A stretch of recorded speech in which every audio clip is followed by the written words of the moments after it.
These are probably some sounds that you hear when someone first learns how to play the violin. So today I'm going to be talking to you about how to play a violin. So we're going to be going to go through, and we're going to start with the A string. We're going to learn how to prepare the instrument. And then we're going to go to the D string, and we learn how to hold the instrument. And finally, we're going to go over both the G and the E string. We're going to learn about the emotions expressed and also relieved, and also how to play each note.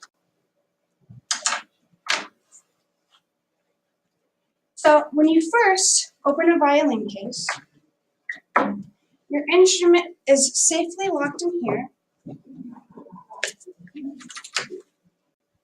and your shoulder rest is usually right here, and your bow, you do have to release the hair, so you go like that, and then it goes like this. And so when you open your case, it's going to look something like this. And the first thing you need to do is you're going to find your shoulder rest, which is usually safed like right here. And you're also going to, which just goes in the back of the instrument. And then you're going to find your rosin, which is also usually in the same case, something like this. And that goes on the bow, and it helps make sure you have sound when you use the bow. And also, you're going to have a rag. Now, this rag is very, very needy for the instrument because you wipe off the strings so the strings make a really nice sound.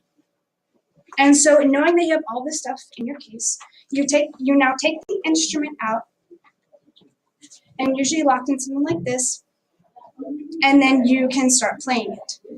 Now, in order for you to start playing it, you have to know how to hold the instrument.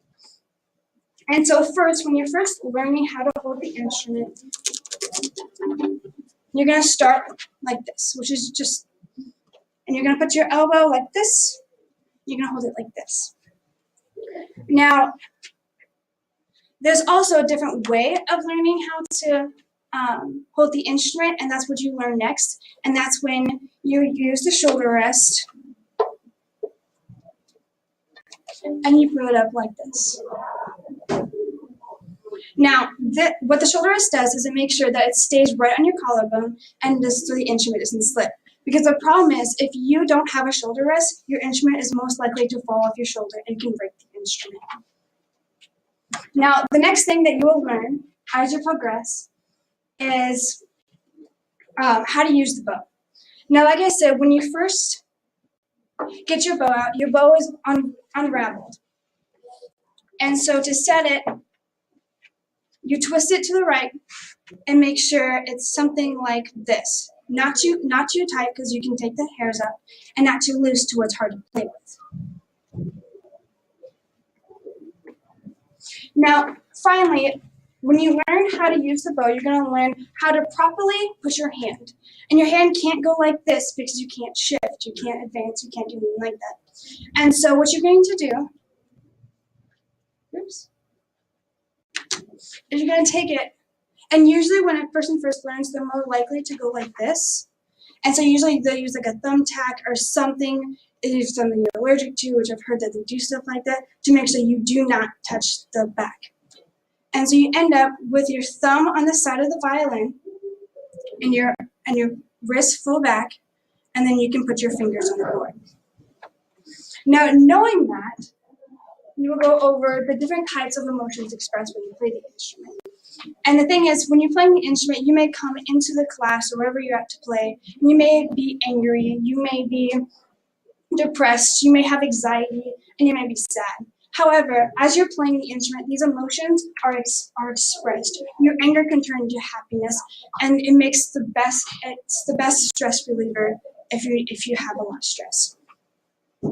And so, the last string, which we're going to go over, is the E string. And the E string is very, very high-pitched, and it sounds something like that. Now, that string is very, very easy to squeak the string, and so you have to be super, super careful. Now, when we go over the notes, you have to understand that each note has a different position. And the first note that you'll probably learn would probably be on the A or the D string, which is the middle two strings.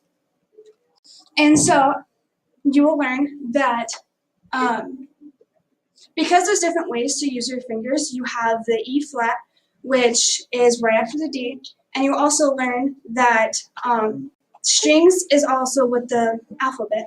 And so the first A through G in the alphabet are used while you're playing the violin. And so if you have the A string, the next notes could be.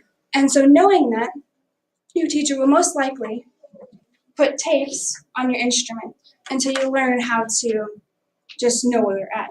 And so the first one is usually the E, the B, the A, and the F. And those notes are played on this, which on my violin is right here.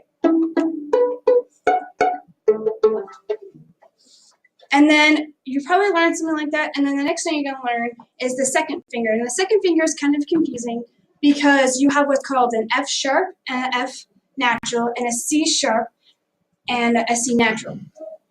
And these present different types of sounds.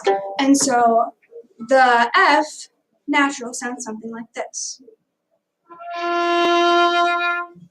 However, if you, in a piece, if it says F flat, F natural, and you play an F sharp, it's going to sound something like this. And you can tell there's a huge difference between each of these notes. So you have to make sure that when you play the violin or whatever instrument you play, that you make sure you look at the key signature to make sure that you are playing the right note. So hopefully, I have presented to you the best way of playing the violin by showing you the preparation of what the instrument looks like when you first look at it, how to hold the instrument and to make sure you don't drop the instrument, and finally the emotions expressed and where each note is. So now that you know all of this, I hope you want to pursue some type of instrument so you can express all the emotions and so you can have a happier life. Thank you.